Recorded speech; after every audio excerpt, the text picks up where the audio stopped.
Thumbnail वाचून तुम्हाला वाटलं असेल की बुद्धांचा चमत्कार काय होतो. अर्थात खरोखरच त्यांचा चमत्कार होतो. यासोबत कोणतीही अंधश्रद्धा नाहीये. त्यासाठी आपल्याला सगळा व्हिडिओ पाहावा लागेल. नमस्कार, मी सूरजकुमार उषाबाई सुधाकर आणि तुम्ही पाहताय पिंपळाचं पान. आता पिंपळाचं पान हे नाव कशासाठी आहे, काय आहे, त्यासाठी आहे. आमचे जे रील्स आहेत त्या तुम्हाला पाहावे लागतील. त्यातून तुम्हाला बरेच अर्थ कळतीलही.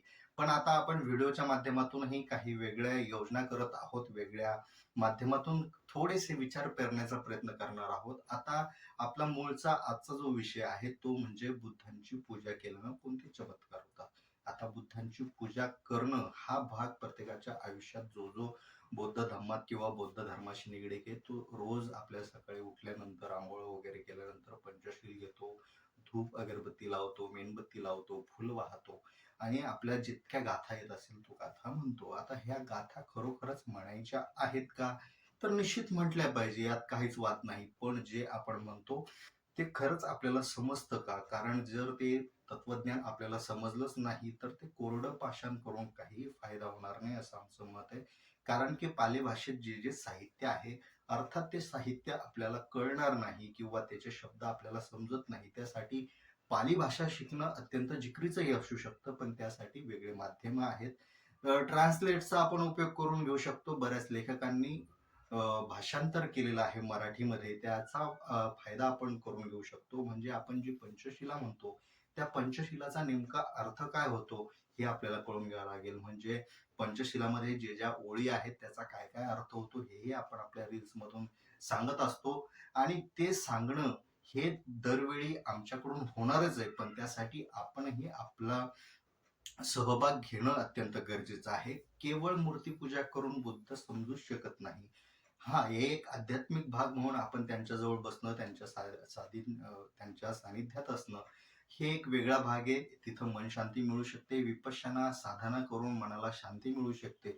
पण बुद्धाचं खरं तत्वज्ञान हे दुःखाचं स्पष्टीकरण करतं, दुःखाचं मूळ कारण शोधून देतं आणि मध्यम मार्गाचा एक रस्ता दाखवतं. आता तो मध्यम मार्गाचा रस्ता काय असणार आहे, दुःख काय असणार आहे, यासाठी आपल्याला बुद्ध वाचावेच लागतील आणि जोपर्यंत बुद्ध वाचले जाणार नाही, तोपर्यंत त्यांचे विचार आपल्या मनामध्ये रुळणार नाही, तोपर्यंत कोणताही चमत्कार माणसाच्या आयुष्यात होणार नाही. कारण स्वतः गौतम बुद्ध म्हणतात की आत्मदीपो भव. म्हणजे स्वतःचा जो प्रकाश आहे, स्वतःच्या कर्तृत्वाचा जो प्रकाश आहे, तो स्वतःच्या कर्तृत्वानेच येतो.